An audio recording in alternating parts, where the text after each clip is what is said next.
Sabi ko na nga ba, di mo kaya. Babae ka kasi. Sir, malaki ang problema sa pipeline nyo. Kaya hindi ganun kadali ang maayos ito. Opo, tao po. Good morning, sir. Ako po yung plumber nang mag-aayos ng balado ng CR. Ano ba yan? Tumawag ako ng plumber, hindi manicurista. Opo, sir. Hindi po kayo nagkakamali. Ako ang kailangan nyo. Pero babae ka, tatawag na lang ako ulit. Kaya mo ba talaga? Kasi parating na yung buyer ng bahay na to. Barado yung CR dito sa baba at barado din ang CR sa second floor. Pati yung lababo rito. Sinubukan ko ng ayusin pero hindi ako marunong. Sir, isa lang ibig sabihin yan. Miss, sige na nga, tama na yung daldan. Umpisahan mo na at parating na yung buyer sa bahay na to. Ituloy ko kayo. Halika dito, ma'am. Ay, nakakubad. Dito po, ma'am. Umpisahan mo na at darating na yung buyer ng bahay na to. Pero sir, mas madali sana kung isang CR lang barado. Gawin mo yung trabaho mo na pinakamabilis.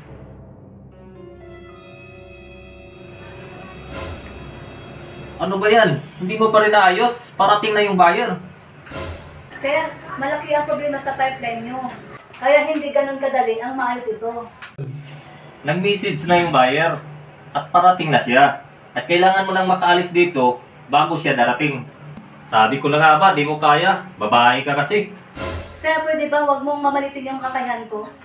Hindi porket babae, hindi na kayang gawin ng gawain ng mga lalaki. 8 years na ako sa trabaho kong ito. Anong sabi mo? Magaling kang plumber. Hanggang ngayon, di mo pa nagawa yan. Malaki ang problema ang bahay na ito. Kaya hindi ganun kadali itong ayusin. Mga barado sa pipeline. Tigilan mo na yan.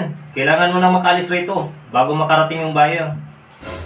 Sige, magliligpit lang ako at talagang aalis ako. Kaya sino na magaling na plumber na papuntahin mo dito, ganun din ang sasabihin. Hindi ito ganun kadali na gawin. Sige na, huwag mo na problemahin yung mga baradong CR, mga baradong pipe. Dahil bibilhin na ang bahay na ito at bahala na ang bagong may-ari nito. Problema sa mga baradong tubo na yan.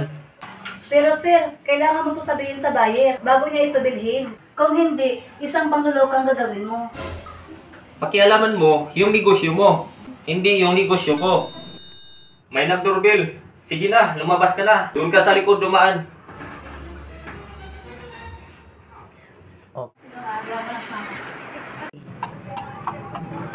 Tuloy po kayo, ma'am, sa bago niyong tahanan.